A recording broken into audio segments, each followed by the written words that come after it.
Hey guys, this is Mel, and I'm back to talk about Legacies, episodes 305, titled This Is What It Takes, which premiered Thursday, February 18, 2021 on the CW. I'm recording roughly 35 minutes after the episode is aired, so huge spoiler alert. If you haven't seen the episode already, please go do so first, and then come back and see what I have to say about the episode. My other video reminders are up on screen, so take a moment to remind yourselves of those. Huge YouTube shout out to In the Games 123 and Rodrigo Rodriguez. Thank you so much for your comments on episode 304. And then also just a general thank you guys so much for the views I've been getting for Legacies. I wasn't expecting all of you to come back after it's almost been a year since 216 aired. So thank you so much for coming to hear me rant. Because I know these videos tend to get long and I never mean to. It's just Legacies is just one of those shows where it's like, there's something to say about it. Whether I liked it or I didn't, there's always something that stems from it. And it's always been that case for the Vampire Diaries Originals Legacies world. So hopefully that's not the case today. Hopefully I don't go longer. I'm going to try do 20 minutes. So that would mean hopefully I'll be done before 11 o'clock my time right now because it's 10:42. So we'll see how that goes. But let's get right into it with what happened in this episode. So first off, this episode is what I'm dubbing as what was meant to be the original season 3 premiere if COVID hadn't gotten in the way and delayed everything. And also, fun fact, which I didn't know until I checked the wiki page on this, was that this episode is actually the 300th episode in the full Vampire Diaries Originals universe. So we had the 100th episode in the Vampire Diaries, we had the 200th episode in the originals, and naturally so, we have the 300th episode in Legacies. So there's something a little bit about that. Though, so knowing that going into this episode, I was hoping we'd get some familiar faces, some surprising faces, especially with one element of the storyline they introduced. I was kind of hoping. So let's see if that actually happened or not. So let's get right into it. So, episode quote of This Is What It Takes. I believe Hope said this to Alaric when they were in the pawn shop when he was trying to tell her not to do the death spell on Pinky. Granted, I didn't know what the episode title was when the episode started, and I checked it like midway through, which is a bad idea if I'm trying to say who said the episode quote. But if I'm wrong, correction is up on screen. If I write the right answer, it will be up on screen. So there's that. Timeline-wise, though, this actually continues where 304 left off, because the first shot of the episode is the party that everybody was taking part in at the end of episode 304. We had Jed still being the DJ. We have Caleb still doing his rap. And then we just see Hope walking up to the school and then bumping into Lizzie. And then that jump starts the whole thing. But then we jump into 3 weeks later of a time jump, and then that's kind of where our new present day is, kind of thing. Also, I think they explained it that after Hope kind of learned that dark magic spell that Josie had originally done, so that she can jog everybody's memory again of who she is and who Landon is. Then Alaric made the decision to shut the school down until they could find out what happened to Landon Kirby. And this was meant to take place over the 3 weeks. I thought this was a clever way to kind of get around the fact that the pandemic now has filming restrictions and they couldn't really do big scenes like they would normally with like the student body being present. So I thought that was pretty clever. Plus, I just thought it was very interesting that they chose 3 weeks, just because that's literally how long my school took of a hiatus after the pandemic originally started. So it was just an interesting fun fact there. But episode reminder, pretty much the fact that this was supposed to be the original premiere, the fact that this is supposed to be the 300th episode of the series, is already pretty much a big reminder there in itself. So a lot of things were either introduced or set in motion for the season, I guess is the best way I could say it. A featured creature of the episode, there isn't actually one in particular from Malivore, though we do see the gargoyle making a cameo from a dumpster in the prison world. So there's that. We do, instead of a creature, we are focusing on a magical artifact this time. It's supposed to be like a dream or a wish box. We do see the return of the therapy box again that we saw in season 2. And we technically get a serial killer, but that's inside the therapy box. So I guess whatever you consider to be the nemesis of this episode would be feature creature. But anyways, episode breakdowns or storylines. I'm going to break it down into 3, but technically one of them has 2 sub ones. but you'll see why. So the first one I'm going to dub Summer Camp in the Therapy Box. Second one being Locating a Wishful Artifact. Third one being School Transfer Problems, which is the subdivided, because you have Josie's half and then you got Lizzie's half. So the first storyline is the Summer Camp in the Therapy Box. This is when Hope, well, Alark pretty much sends Hope into the therapy box in hopes that her subconscious has the answers on how to find Landon or what happened to him. But Hope ends up finding herself in summer camp in your stereotypical cliche slasher horror film style. And she's powerless. Like, it's literally like a mundane muggle world for her kind of a thing, all human.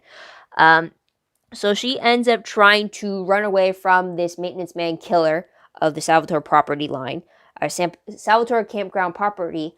And yet it turns out while she's trying to find Landon, all her friends at the camp are being killed off until she kills the killer herself, and it turns out to be Landon. So, shocker, right? I mean, it kind of clued in once she found Alark almost dead.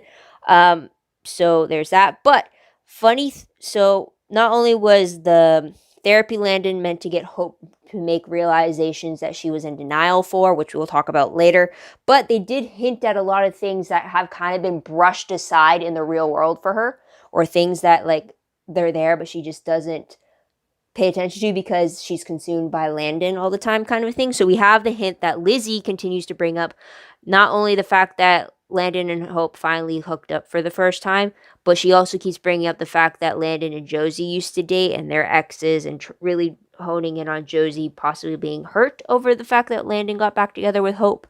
There's also Ethan making an appearance and not only sharing his dislike about the Handon relationship, but always talking about the possibility of him and Hope together, even making those comments of, like, you don't know what you may not realize what you have right in front of you, kind of a, like those lines type of thing. So there's that. And then we also have Josie comparing herself to Hope, stating it that they differ when Josie's a runner while Hope is a problem solver, just before she dies in the scenario. So it's very interesting on what aspects of them Hope's subconscious brings up, which I find. But I thought it was interesting that Hope did mention that things have been strained between her and Josie since she got back together with Landon. So glad that was cleared up to some level. So there's that. We'll get into the therapy box later as well. But the second storyline deals with locating wishful artifacts. So this is originally starting off with Alark and Hope, and they're going to track down this box that seems to grant people's wishes. We do see the appearance of hybrid eyes from Hope, as well as her using some dark level death spells, kind of reminiscent of the very beginning of the series when Hope was doing all this dark shit that Alark was not approving of. So he had to really tone her back. And then that's when he sends her in the therapy box, but then he ends up taking a darker turn in order to get the answers he needs to find the artifact against Pinky, which he does. And he gives it to Hope. She makes a wish, but it turns out they think it's come up empty-handed, but we find out that may not be the case later on. Also, I think Caleb was helping them on the side. I mean, his communique was always through phone calls and him finding leads for them to follow up on. So he was like the footman, and then they got the big bad news, and then they go in for the kill, kind of a thing. But it seemed like Caleb was also getting side help from Sheriff Mack, who wasn't on screen. So there's kind of illusions there. Right. Also, I just want to take note of the fact that the wishful artifact, like the fact that you find this box and you make a wish and it comes true. First off, Pinky said that he kept having premonitions or visions of sorts, and then he believed that the box would make it come true, but he couldn't find a way to open the box because the box was magically spelled shut. So that makes sense. But the reason why I bring up the box is because it actually reminds me of one of the artifacts from Supernatural in the 300th episode, coincidentally. 300th episode of their show was the fact that Sam and Dean were trying to find this pearl that could grant your heart's deepest desire, which ends up, spoiler alert, bringing back their father, plucking him out of the timeline and bringing them to the present day, so they could have one actual normal day as a family before everything had to reset itself again. But the fact that it was a wishful artifact kind of had me thinking about the pearl from Supernatural. And the fact that it didn't even occur to me now that that was also in its 300th episode, so it's like, what a coincidence kind of a thing. So there's that, but let's move right on to the third storyline, which is about the school transfer problems between the twins. So initially, this is about Josie's decision to potentially transfer to the Mystic Falls High School, and then Lizzie's reaction to it. So the first half of the storyline is Josie actually going to the high school to have a school tour or an orientation of sorts. She runs into Ethan there and finds out a little bit about his situation with the family, which I will talk about later. But then we also meet a new student, Finch, who acts as the tour guide, and Josie makes a little bit of a connection between her. We'll talk about that later. And then on Lizzie's side of things, we find her recruiting MG to astral project into the prison world under the guise that they're going to try to find traces of Landon in the prison world. But really, Lizzie brought MG along because A, she needed a source of magic, which is from MG's vampire side. B, she kind of subconsciously wanted to keep him away from Melissa and the pool party. And C, she wanted MG's help to help her find a way to keep Josie at the Salvatore school. So they're kind of both dealing with the decision. But in the end, both Lizzie does accept that it's probably best for Josie to go to the school because it's what Josie wants. And Josie's happiness is just as important as Lizzie's happiness. I'm glad for that. So we do have some conclusion from that there. Now, the last scene of the episode actually was Landon walking through the darkness of Malivore, very reminiscent of the season 2 premiere when Hope had to do the same thing. And this time he has Hope's necklace, and then all of a sudden this bright door appears in the darkness. I'm assuming it's from the wish box because as it floats down to the bottom of that lake, it starts lighting up from the inside, and well, the light color is still the same, but the door matches, so it's like, I'm assuming it somehow granted Hope's wish. But Hope and Alark don't know that because, again, box was at the bottom of the ocean and then it started lighting up. I wonder what actually activated. Like, was it just a delayed reaction to her? Was it delayed reaction to the wish? Or did it need to be in the water to be activated? Or was it because she subconsciously made a different wish? Because it said it was meant to grant the biggest heart's desires, right? I don't know. But anyways, last scene of the episode showed Landon opening the door. And then white light consumed it, and then credits rolled. So there's that. Oh, characters. Whew. I'm going to need to drink your water, but I don't really want to. So characters. Jed. Okay, really, Jed had a very small role in this episode because first off, he died in the therapy box by getting his head cut off by the killer. And then his appearance in the real life was him being naked outside the rented house that was meant for the pool party and going to the curb to get a pizza while he was butt naked. I really don't know why, but that's all he was shown for. So that's something. But yeah, also, Caleb saw that butt naked moment. Just a little side note.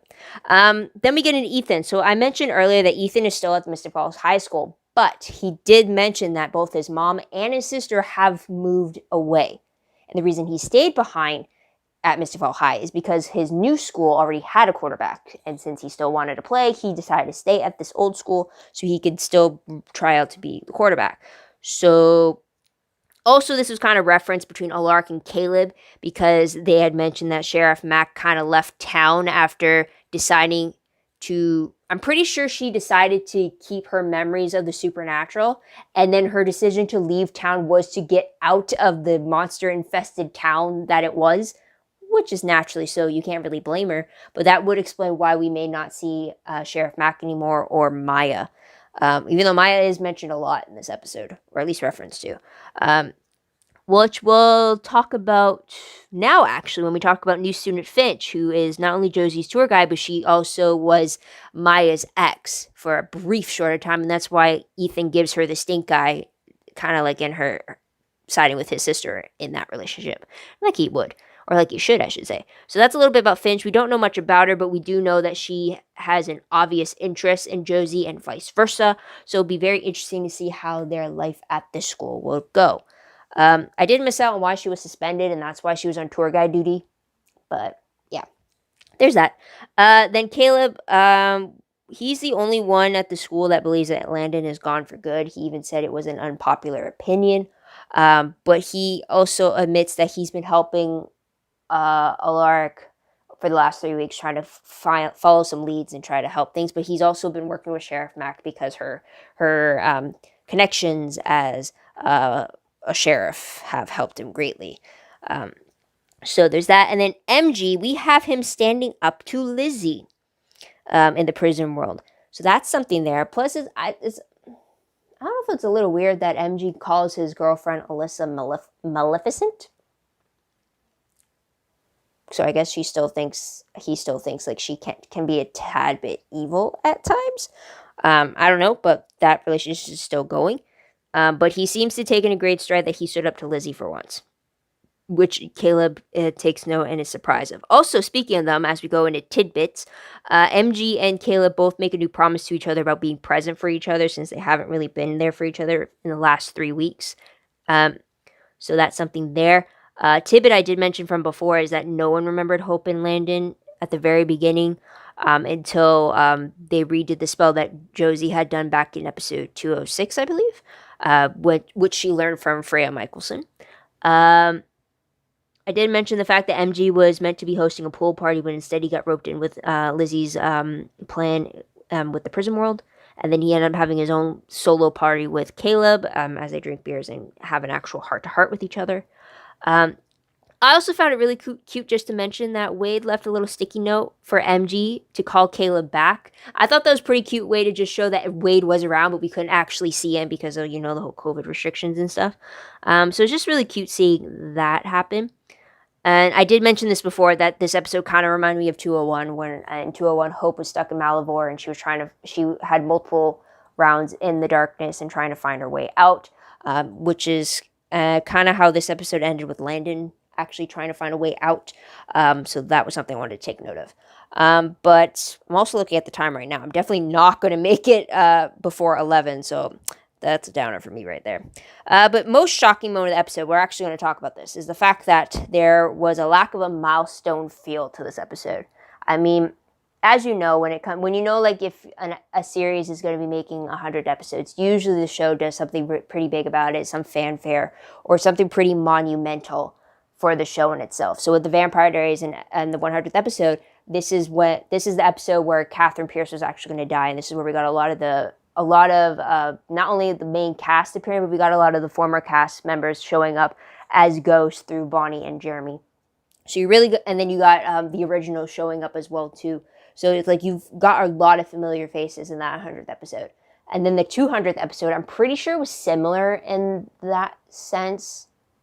I think it was supposed to be episode 313 or something over on the originals. But I can't really remember what the fanfare was. And if I'm honest, I didn't even know that was the 200th episode when it aired. So maybe that's something there. But this 300th episode, I'm kind of shocked that we didn't get any familiar faces, especially when they were using the therapy box, because the therapy box would have been a very great way to bring a lot of familiar faces without messing up where they actually were in our story's reality. So I'm just shocked that we didn't really get any of that. So it's not like shock, like, oh my god, I can't believe they did that. It's more of a shock, like, oh, I was expecting something and didn't get it, kind of a thing. So there's that. But let's move on to top 3 favorite moments. Huge one, I've always said it since the beginning of this series, was if there's ever going to be a good moment between Hope and Alark, it's always going to be on my favorites. And this episode definitely did it. We definitely see a lot more team up between the two of them, but it also is reminiscent of when at the beginning of season 2, when Hope turned to Alark when no one else knew who she was, and he just thought she was Hope Marshall, and how they still teamed up together. And also in the very beginning too, when Alark would turn to Hope because he didn't want his daughters being in danger, or because Hope knew all the defensive spells that the students, or the offensive spells that the students weren't teaching. But anyways, it's just seeing that dynamic is what I really like. So you also got, it was also funny too when they went to the pawn shop and the Pinky assumed that they were together, and then Hope's reaction was just ew. And I just thought that was hilarious, because pretty sure like people are gonna assume that. But it was just funny to have.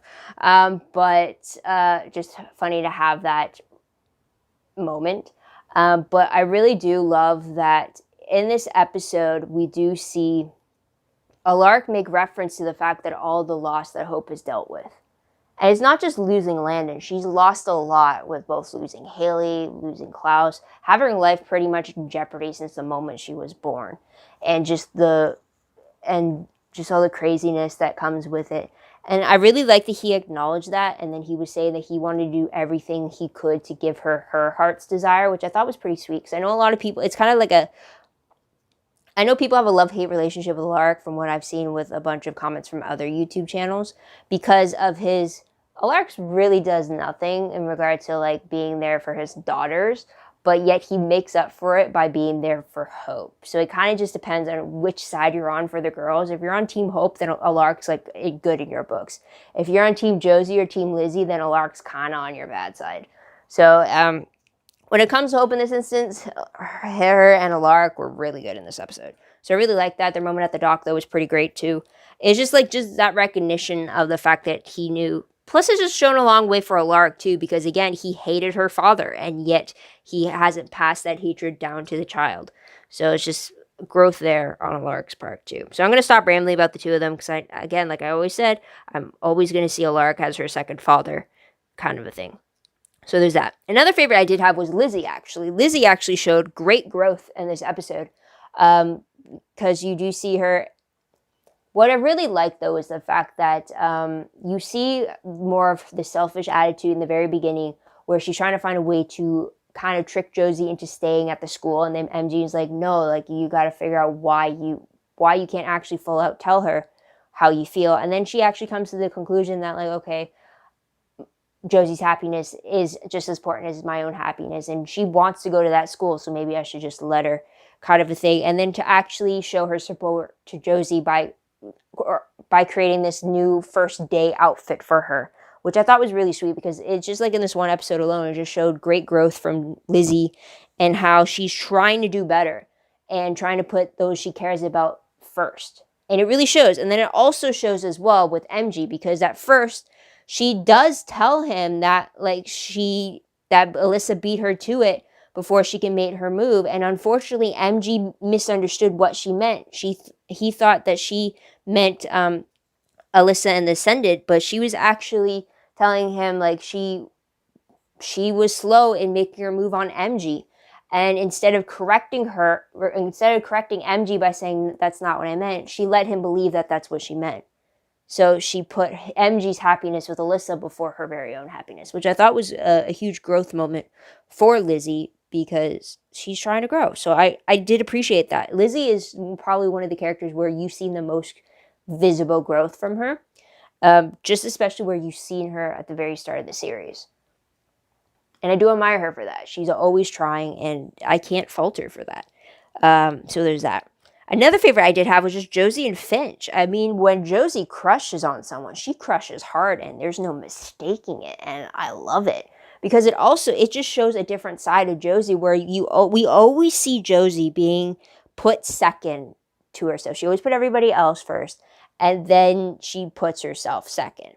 But you see that very different when it came to Finch, because all of a sudden it's like, there's this girl I like, and then she's like putting the moves on her, and then she's full on asking her out in her own way, and I'm just like, Josie, yes, it's like, make your move, don't.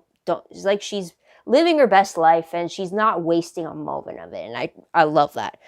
For Josie, I just hope there's nothing nefarious about Finch, and she can actually, I just want to see Josie in an actual relationship without any love triangle drama, or without any fear of them leaving so soon like we got with Penelope and Jade. I just want to actually see Josie through the full process. So I'm excited to see that. And another favorite I had, kind of a tiny bonus, was Hope with Therapy Landon. All because Therapy Landon reminded me of Simulation Landon. Just a little bit. Like his frankness with her, and the truth, and the way he tries to get her to see things in certain ways. I thought that was pretty interesting. It was a huge throwback for me too, so I'll give it at that. Moving on to top 3 peeve moments, I do only have 2. First peeve, and it's just because it didn't make sense to me, but Ethan revealed to Josie that Maya had a crush on Josie. The peeve isn't that he revealed it to Josie. Oh no, the peeve was, when the hell could they have established a crush between Maya and Josie? Because correct me if I'm wrong, they really only had one scene together, and that was when they were doing that scrimmage football game at the beginning of season 2. when the Timberwolves went to the Stallions field to play. I'm pretty sure that's the only time Josie and Maya ever shared a scene together. And like him saying like, "Oh, she had a crush on you," and I'm like, wait, from one scene where it's like, no, I would have believed that more if he said, well, Maya had a crush on Hope. Then okay, that I can see. So that was a little pee because it didn't really click with me how only one scene could, and I don't even think they interacted with each other. Outside from the game, I don't think they did. So that's why it's a pee because it just didn't make sense to me.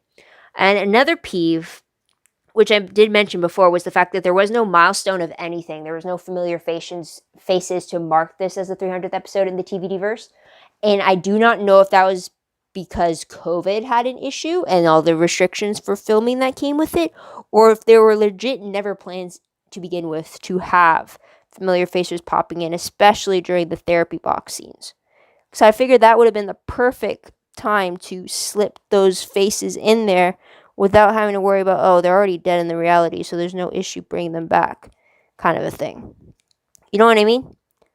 But anyways, so let's move on to random questions.